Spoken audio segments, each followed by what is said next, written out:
खुलुमबाय। गिबियावनो आङो हिरिम्बाफुरि बाथौ गोथार फैलामनिफ्राय जे निउस पर्टेलनिफ्राय फैनाय नोंथांमोननिसिम साबायखर जासिबाय।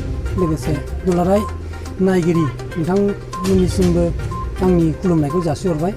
दिनै हिरिम्बाफुरि बाथौ गोथार फैलामा दिनै 80 बोसोर जाबाय। बे आफादा जोंनि सान्तिपुर हालामनि 50टा गामिखौ लानानै बे हिरिम्बाफुरि बाथौ गोथार फैलामखौ गायसनजादों। देग्लाय 80 खेब लाइमोन बादाखौ खुंनाय जादों। दा बे 80 खेबनि जि लाइमोन बादा, बे लाइमोन बादाखौ खुंनायनि गोबां माखासे जोंहा थांखि दङ। जे फैबाय थानाय जोंनि सान्तिपुर हालामनि जि समाजारि थासारि, जे लाइमोनफोरनि जि माखासे थासारि खुब मोनसे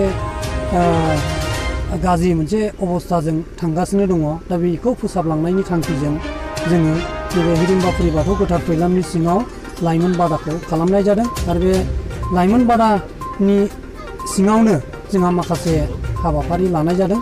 बे हाबाफारियानो जाहैबाय थुनलाइयारि बादायनाय हाबाफारि आरो आरज मेथाइ खननाय बादायलायनाय हाबाफारि आरो बेजों लोगोसे जोंहा मोसानाय बादायलायनाय बे इभेन्ट्सफोरखौ जों लानाय जादों।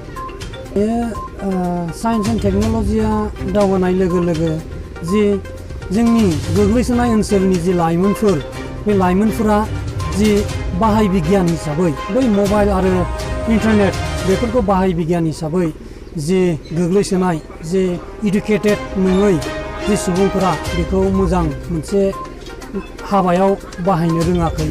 दा बिनि थाखायनो जोंनि समाजाव गोबां माखासे गाज्रि थासारि एन्टि ससियेल एक्टिभिटिसफोर जानानै फैबाय थायो। दा बेखौ होबथानो थाखायनो जोङो बे हिरिम्बाफुरि बाथौ गोथार फैलामनि सिङाव लाइमोन बादा खुंनायनि गेजेरजों गोबां माखासे मोजां आलासि लेंहरनानै लाइमोनफोरखौ बोसोन होनाय बे हाबाफारिखौ जोङो लानाय जादों।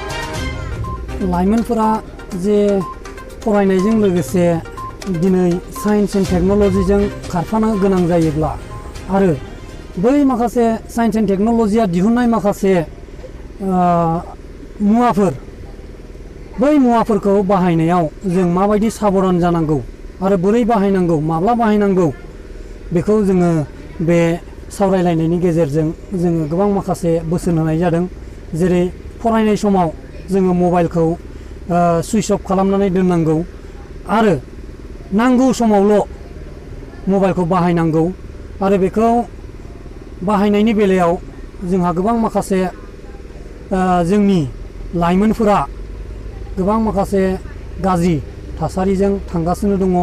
जेरैबायदि उन्दै बैसोआवनो हाबा जानाय आरो फरायनायाव आदा खखा जानाय आरो लोंनाय जानायाव गफबनाय आरो ड्राग्स आरो बाहायनाय, बैफोर माखासे थासारिया एन्टि ससियेल एक्टिभिटिसफोरा जोंनि समाजाव बाहाबोबाय थानायखौ नुनानै जोङो बेनिफ्राय उदां जानो थाखाय जोङो माखासे हाबाफारि लानाय जादों। जोंनि हिरिम्बाफुरि बाथौ गोथार फैलामा देग्लायसिम 8 बोसोराव आगान सुरबाय। बे हिरिम्बाफुरि बाथौ गोथार फैलामखौ गायसनजेननायनिफ्राय जों गोबां हाबाफारि लाबोबाय। मागो दमासि खुंबोबाय, लांदां बैसागु खुंबोबाय आरो आजै आजौफोरखौ खुलुमनाय सिबिनाय हाबाफारि लाबोबाय। बिदिनो लाइमोन बादा खुंनाया देग्लायसिम 80 खेब जाबाय।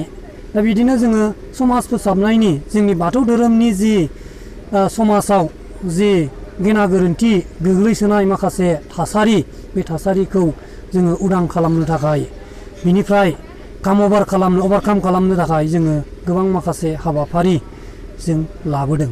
हिरिम्बाफुरि बाथौ गोथार फैलामखौ चिरां जिल्लानि सिङाव थानाय सान्तिपुर, पिअ सान्तिपुर आरो पिएस रुनिकाटा, बियो भुटान बर्डारनि खोला 15 किल'मिटार खोलाहा थानाय सान्तिपुर पिअ पस्ट अफिस, बेयाव निज्लागुरि गामिनि साखाथिनि गेवलां फोथाराव बे हिरिम्बाफुरि बाथौ गोथार फैलामखौ गायसननाय जादों।